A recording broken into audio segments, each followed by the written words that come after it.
All right, thank you for joining us. Today I have got an awesome person here. His name is Manuel Acevedo. He is one of the new instructors here at the GuitarZoom Academy, and I thought it'd be really cool for you to meet him and get to know him, and we both can learn his story at the same time. So, Manuel, thank you so much for being here with us. Hey, Steve, thank you for coming here. Very excited. Very cool. Yep. Can you tell me, where are you from? I'm from Argentina. Okay. Did you grow up there? Yeah. Born and raised here. Okay. We live in a coastal city called Mar del Plata. It's pretty beautiful. So yeah. Very cool. Always very close to music in every possible sense. So it's nice town. So what's the weather like there? It's garbage. It is absolute garbage. Like, we have like really hot days into 3 days of storm. Actually, it's rainy today. It's pretty crazy. But yeah, what it is, like, I don't know what's going on with this city. It doesn't happen in any other part of the country. It's just insane. Very eclectic. So do you guys get winter and stuff too then? Yeah, but since we have the sea very close, it's not like it snows or anything. Sure. So it's not like super cold. Like, it's very rare that we get sub-zero temperatures here. But when it does, it's like you can really feel it. Your bones. Sure. Cool. All right. Well, let's start off by just talking a little bit about. So, for those of you that don't know, obviously, who Manuel is, he's a great player, and I'm always intrigued by how people first get started with their interest in music. So let's not even really worry about guitar just yet, although that might be where it starts for you. Like, what's your first memory of being intrigued by music? Actually, that's a very good question. I don't know. My dad always played guitar, as far as I can remember. He was the first person that encouraged me to play. He just put the acoustic guitar. I mean, it was like probably 4, 5, 6. I don't remember exactly when, but I still have his guitar, his acoustic guitar back then. It's just a Charvel, beautiful guitar, an acoustic, and it was like, guitar was like twice my size. So you can imagine my skills at that age trying to nail an E minor chord. It's like pretty difficult. But I would say that was my first contact with guitar and music in general. But we always listen to music in my house, and my dad listened to a lot of national rock, like Argentinian rock, and then on the other side I have my brother who liked more of the grunge kind of stuff, Nirvana, Creed, that kind of bands. Then my cousin had a sick Les Paul, and he's like a, at that point he was like a clone of Slash, like an Argentinian Slash, with the hair and everything. So I got the hard rock metal-ish side from him. So it was always, we always had music in the family, so I was always in contact with that. But at the age of 6-ish, I started learning. So when you were 6 then, first of all, did your dad play professionally? Like, did he play in bands and stuff, or? No, just for personal enjoyment. Okay. He would play like very simple, like 4 or 5 chords songs, not like looking to improve as he's playing. It's just he did it for the enjoyment of it. Sure. So when you were 6 then, did you start like learning from your like a relative, or did you go to school, or like lessons or something? So I studied with my dad. Like, I tried. He taught me the songs he knew, and at some point he said, "Okay, you're gonna go to a teacher." I don't know if because he couldn't teach me anything else, or because he was annoyed at me trying to the guitar all day. But at the age of 10, 11-ish, I started lessons with a local musician. I think he's now living in the US. His name was Daniel. Okay. He's a very good session player. And I did a few months before he left the country. And I was, at some point, I was redirected to my second guitar teacher, who was a kind of a turning point, because he was like an active guitar player in the music scene here in my city, and he gave me some critical like records that like completely changed my life, which was insane. Two of them. Like he gave me, like, back when CD burning was a thing. Sure. He made me a couple of copies, and I remember 2 albums that just absolutely blew my mind at that point. He said, "Imagine me, 12-year-old Manuel, struggling to play the pentatonics, and he gives me like the Extremis from Joe Satriani as one of the records. Oh, sure. And he gave me Liquid Tension Experiment 1, Oh, nice. and that's like, I put that record and it's like it just killed me. It's just absolutely mindless. I couldn't even imagine that music was able to do stuff like that. Like, something Yes. that was being able to be played. It felt unhuman at the point. But I was immediately hooked by the technical side of it. Of course, I couldn't play like not even like single note of that album, but I got Sure. into the like Steve Vai, John Petrucci, Johnson, like every single guitar player. I just got into them and started learning a pile of music, and I got into the more shreddy kind of music that way. So that was the play as many notes as you can era. Yeah. So I got into the shred. I didn't care about accuracy. It's just, let's cram as many notes as I can on this 4/4 bar, and let's go with it, right? So it was fun. I actually had the beauty of that period is that I had a ton of time to practice, and I had good teachers. So I got the foundational stuff there for electric guitar, and that was it. I think I had a power metal band, very inspired by stuff like Edguy, Nightwish, Rhapsody, not Rhapsody of Gotcha. Fire, Iron Maiden, that kind of stuff. And we released a very sketchy demo of 4 songs, recorded with a. It's embarrassing to say. It's. I had an interface, a USB interface, and zero knowledge. I just recorded it. I think I have like a demo copy of Guitar Rig, and I had no idea. I just boosted the bass and exported the files, and we call that a demo. I'm not even gonna share it. It's not for I so sharing. need to hear this. Maybe in private. But yeah, we gigged for like 3 years. It was pretty fun, and I got the band experience from that. So we would collectively write songs, and that was a very very nice experience. Like dealing with rehearsals, people not studying their parts, like stuff like that. It was pretty fun. It's pretty fun, I would say. So was this band all original then, or did you do covers too? No, we did this like 50-50, let's say. Okay. Yeah, we did covers. There's a band called Narnia from Sweden, which is basically Yngwie Malmsteen copy, Yeah. but with Narnia themes. And I got a CD from them, from one of my other guitar teachers, and say, "Oh, you should listen to this guy. It's like Malmsteen, but it is not Malmsteen." And it is like the same tone. It's like the same cliche licks. It's like everything is there, but it's just a different band. Yeah. So we played a few covers from them, and then we had our own songs, and we had a bunch of different influence. We had like prog metal from my side, and the bass player. The keyboard player was more into classical stuff. We had the drummer was more into thrash metal. So it actually worked pretty well. I mean, That's considering we were like 16-year-old, 17, 18-year-old kids sure. in our universe, that was a cool thing to do. Of course. So yeah, that was a nice era. Like I think I developed a bunch of, maybe not so much guitar technique, but the songwriting aspect, a bunch of being in a band aspects. That was pretty good. So what happened to the band? No, the band dissolved in 2009.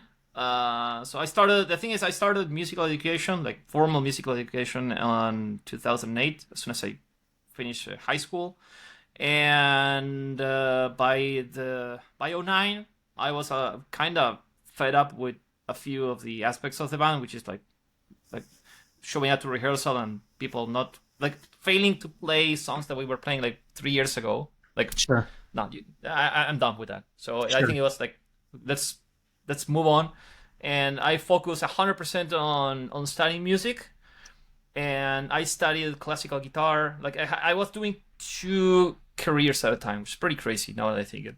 I was doing conservatory, like formal classical music, Hmm. academic, and then I was doing popular music.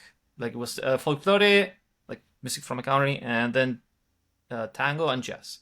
So in that era, I think like I kind of dropped the shred stuff. I was still playing electric guitar, but I discovered this whole aspect of the music. Like I was very close minded in terms of music by that point, and I only listened to bands that could throw a million notes in a song or weird time signatures, stuff like that. I was very into Dream Theater and Progressive Metal, Symphony X, that kind of stuff. That's what I used Sure. to listen.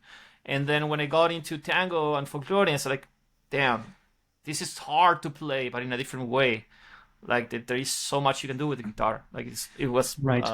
mind blowing. And also the classical guitar study just gave me some really good foundation in terms of technique, like the good posture, good angle, so how not to hurt your hands in the process. You can play for hours without getting tired and so on. So I don't play classical barely anymore, but I really got some solid technique out of that study. Sure. So now, I mean, we're going to get back to some other things too, but with all of that study that you did and those experiences, right now, what kind of music do you find yourself practicing most? I am all over the place at the moment. I will always be a metalhead. I love prog metal. Sure. It's just that I am not just listening to that, right? Sure. So Sure. I'm not sure if you ever heard about synthwave, Hmm. the music style. Well, I'm sort of listening to that a lot. I dig 80s synths.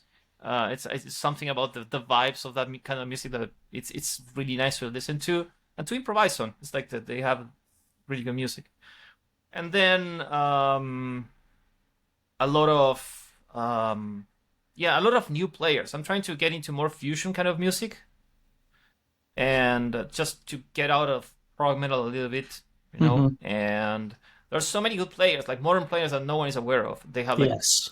like that social media kind of make them explode, but people like I don't know, Plini, Jack Gardiner, those new players, the new way of virtuosos, they are insane. Hmm. They are taking the instrument to the next level. It's just fantastic Yeah. to to watch them. So I'm not so focused right now on like improving my skills and like discovering new music. I'm kind of, I mean, sort of adult life took over that as well a little bit. So Sure. there's a lot of stuff going on. That's mainly the thing. Sure. Yeah, it's interesting. Like for me, growing up in the 80s and listening to a lot of that 80s stuff, and now it's to the point where there's a lot of that stuff that I love. Like, again, Malmsteen, all those things, but I've burned out of listening to it. I mean, I just can't do it anymore. So I've found myself doing the same thing where I'll go back to earlier and listen to different styles of music that I wouldn't have listened to back when I was that age because I considered it uncool in my brain. And now I actually find it really enjoyable to listen to. So it's not just listening to music because of the guitar, although that happens too. But just listening to music just because I have a bigger scope in my mind now of what music is, and it's not just guitar centric necessarily. Yeah, that's true. And funnily enough, I ended up after all these shred years, I ended up playing a pop band, like my Sure. actual band. I play lead guitar in a band called Sauda, which is a vocal quartet, and sometimes we get to play like the whole band. We are 8, just a bunch of people, and all my guitar parts are like 2 notes here, there, Sure. maybe a solo, like very Sure. very conservative solo, no sweep picking or anything. Sure. It's like a whole different aspect to Yeah. music. But the band sounds absolutely amazing live. It's like the arrangement is on point, and we Right. have a very good musical director. So it's also it's super professional. I put on my headsets. I had the indications of the director. Okay, here comes the breakdown. Okay, just quiet here. Watch out for the. Yeah. It's like a guided meditation sort of a Right. show. Right. But yeah, it is really enjoyable, to be Well, you know, honest. that's an interesting thing because again, just because you play rock or you play a lot doesn't make playing, and this isn't an argument about less is more or more is more. I never get into that argument because you and I are both blessed that we had that time to be able to do that. So you've got that skill set if you need it, but you've learned all these other skill sets, you know, since then that you can utilize. I have a buddy that plays with Pharrell, if you know who Pharrell is. So when he's in the studio with Pharrell, he always talks about, or Justin Timberlake or whatever it might be, how these guys think of music, think of guitar the way you just said, where it's a very sparse element, but the parts that they come up with are very important rhythmically. And it's almost sometimes kind of hard to minimize your playing and to stay really tight when you do those things. So it's just the opposite, but it's still a skill set that you have to work on to stay tight in the groove versus playing all over the place 1,000 miles an hour. Yeah, absolutely. And I think one of the points, one of the biggest aspects of growing as a musician is learning that you are a part of a bigger thing, and not everything is about guitar. Right. So learning what your place is in the song and in the bigger scheme of things, I think it's probably the most important thing. Yeah. That's awesome. Especially on bigger bands. The more musicians you get, the less you get to play. Yes. Right. Yep. Yeah, I play with this. They're 15 piece with the singers, but they're a 12-piece horn band, and they're all professors around town here, so they play, you know, a lot of Earth, Wind, and Fire in Chicago and things like that. So it's really fun when I play with them because it's exactly what you're saying, where your parts oftentimes are minimal, but important to the bigger picture of the thing. But just the fact that you're making this music with all of these people and everything is very tight, and Yeah. it's You cannot step away like a single note, or you're gonna step over someone else's part. So you gotta be careful. Yeah, that's right. Okay, so let's talk a little bit about your teaching. So you've been learning how to play.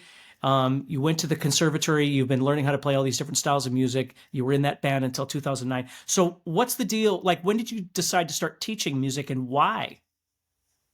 I think it was around 2012, if I recall correctly. I mean the degree that I was studying was for teaching, right?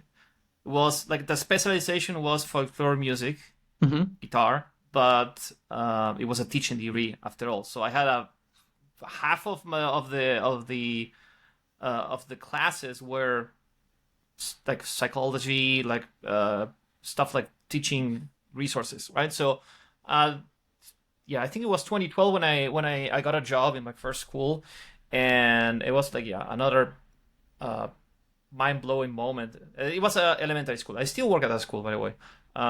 They gave me an opportunity to start as a teacher with not even half of my career done, and I will always value that. And it was very helpful in terms of transferring your knowledge to other person, and how can you explain to someone else how do you look at music, or how do you explain, I don't know, a simple riff. Remember, I work with childs from 6 to 12, and I need to bring it down to the lowest common denominator, try to be fun, and how to be engaging with the kids. So that was like it was a very hard challenge. I suffered a lot the first year. It was really hard to keep up, but that really helped me, not just for the schoolwork, but for other students. A lot of the skills I got in the school are transferable for one-on-one lessons, or even workshops or whatever. So I think it made me more versatile in terms of working with other people. And I think at some point it's good for any musician to get into teaching, because it helps you understand the guitar in a different way, not just for the performing aspect, but being able to show it to someone else and that other person being able to play what you're doing, to understand you, like even complex topics. Like I have some students that they like to learn about harmony and this. How the hell am I gonna how the hell am I gonna explain like voicing and stuff like something that's really abstract? I mean, Hmm. it's just an ongoing challenge.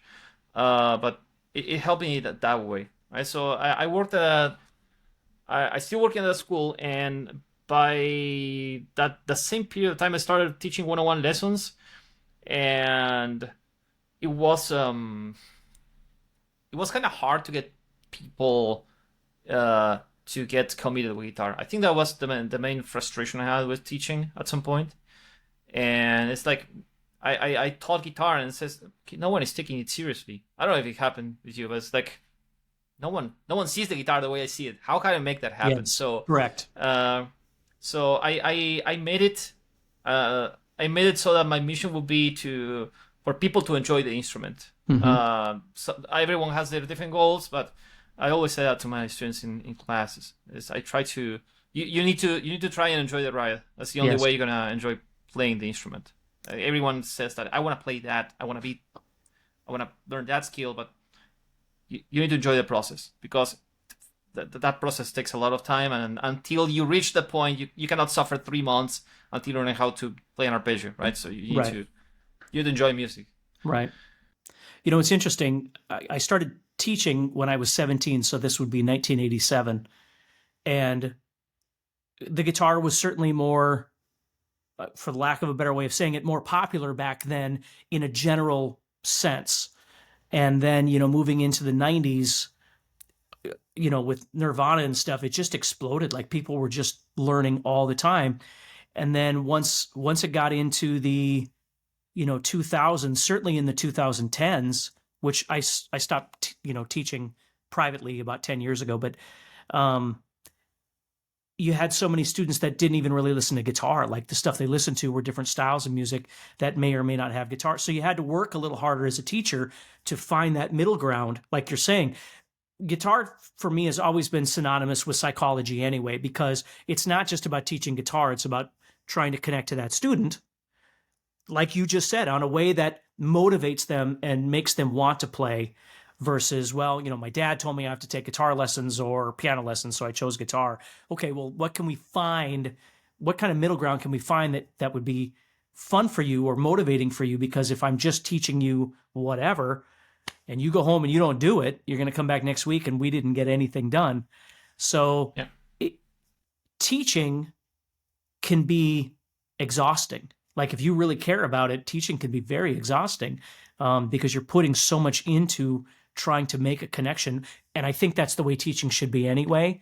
It doesn't matter if you're teaching math or guitar or anything like that. Like trying to put yourself into it so this student gets something out of it and probably looks at you in a positive light as a result of it. Which is why Manuel is here at GuitarZoom anyway, is because that's exactly the kind of instructors that I believe in. So you're teaching now. You're teaching private lessons. It's around 2012, you said. So have you been teaching since then? Like, how did things go once we got to COVID? Like, what happened with you then? Well, that was pretty. Yeah, that was hard. So I worked at schools. I worked at academies, like local academies. Um, I worked with private lessons, like face to face, not Sure, virtual. sure, Um, so yeah, COVID was a disaster for me basically because at that point I only had one school and a few students, and of all my students, no one wanted to go forward in remote lessons, and I didn't know what to do. I was like uh, without a job basically. So I ended up signing up to every single freelancer platform you could imagine. Fortunately enough, I had good levels of English in order to get through because like sure. if you only know if you, well if, it's not that you know one language. If you don't know English, you're basically screwed here. Right. So fortunately enough, I don't have trouble with that, and I signed to every single platform you can imagine for recording, for transcribing, for teaching, for everything. And at some point, I spent like a couple of months until I got the ball running, but I started getting a good influx of students in Fiverr. That was like the first step in the remote sessions that actually had some traction. And at some point, I had like 25, 26 students. It was crazy. I never had that amount Wow. of students. It was crazy. Yeah, but it was that point. It was like full pandemic when everyone was like bored at home, like not showing up to work. Right. Uh, so yeah, and the school work was very exhausting at that point. Even not going to the school, because everything was virtual. We did like musical like showcases with students. It was the amount of work that went into those showcases was insane.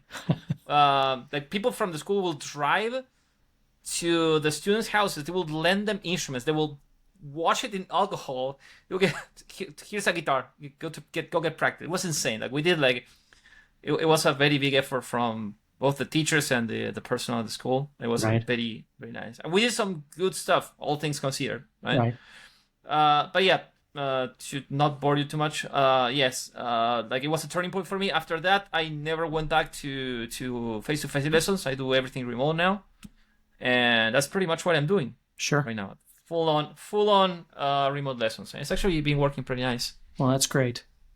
Yeah, it's interesting how everything changed because these things like whether you use Zoom or Google Meet or whatever it might be,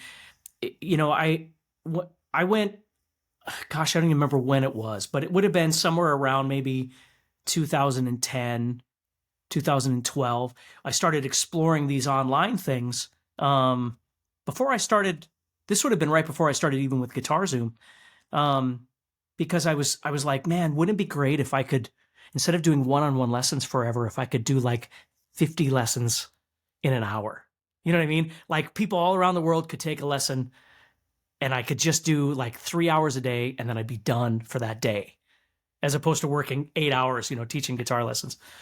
And it kind of worked. I was working with a company out of New York called Lesson Face, which I still do things with them once in a while, but it kind of worked. And that's where the whole online thing started for me. But I just always struggled with the technology. Like it just wasn't fast enough, or the audio always sucked, where the guitar, you really couldn't hear it. And you and I It is a have been constant talking about struggle. that since you've come on with GuitarZoom, like, trying to find the best way of being able to do this. So the student gets a great experience, but the teacher also is able to appropriately listen to the Yeah, student and assess things. yeah. To this day, it's still like I can't believe it's 2024 and there's not a single video communication platform that actually focuses on musicians. Zoom is the closest thing we have, but Yeah. it's still it's still not quite there So I'm going to tell you as I this. would like I to. think it's called Mooz, Mooz. If you get a chance, look that up when we're done today. So they claim, I think that's the website. They claim that that's what they are. The problem is that it requires a bit of setup. And of course, the one thing you want is the setup to be really easy for the student. But anybody out there, take a look at Mooz. There's a couple of different Moozes, I think. So you got to look for the one that is for lessons or online or whatever. But because I maybe that isn't, I don't remember which one it is, but it's something like that. And so hopefully someday we'll get something like that. That would be a cool interactive kind of Please. thing for all of us. So tell me, because I don't want to take way too much more of your time. So tell me, if I had to, completely unscripted here, give me 3 of your favorite guitar players of all time. John Petrucci. Okay. There are gonna be shredders. I cannot. Sure. I can't deal with that. Yeah, John Petrucci, Joseph Triani, and I would say either Clapton or Vaughan. Okay. I'm really into blues as well. It's just I don't play too much, but Sure. like 70% of my students want to study blues. Sure. So I ended up studying a lot, and I ended up liking blues players. Okay. But yeah, I cannot put three. It's impossible. But yeah, if I had to pick right now, Yeah. maybe if you ask me 5 minutes from now, I'm gonna give you another three players. And that's okay. That's the thing. So you can change your mind in 5 minutes, no doubt about it. All right. So your favorite album, which might already be what you already mentioned, but when you were a kid, your favorite album. Oh, God, why are these questions? So, Deep Purple live in Japan. Ooh. I think I listened to that recording a million times. Wow, that's a good one. Zeppelin 4, Dark Side of the Moon, The Wall, Animals, anything Pink Floyd. Yeah, those are all good. Yeah. And you know what? You just remind me. We have a workshop. It was crazy. It was back in my high school. We could choose a workshop to do like every trimester, and our geography player, our geography teacher, had a workshop about progressive rock. Oh wow! So it was a long 3 years, and you will study like from the 70s to the thousands, and we just sit down and listen to music. Oh my and he would bring records. It was like we had so many unknown bands, and I from that era I was listening to Focus, Sure. Camel, I don't know, so many bands. Sure. It's insane. Well, Anything progressive from the 70s, prog rock, like Genesis, Yes. Oh yeah. That kind of stuff. Always love them. Always love like Emerson, Lake and Palmer, Kansas. Oh yeah. There's just a ton of them. Yeah, good stuff. Cool. Well, thanks for your time, man. I'm gonna let you get back to your life, but I appreciate you taking time out to hang out. Thanks, Steve, for the invitation. I'm super glad to be here. Yeah. All right. And so everybody remember, please, if you're looking for private instruction, Manuel is available here at GuitarZoom, and he's definitely worth checking out. So we'll talk to you soon, okay, buddy? All right. Thanks, Steve. See ya. See you around. Bye-bye.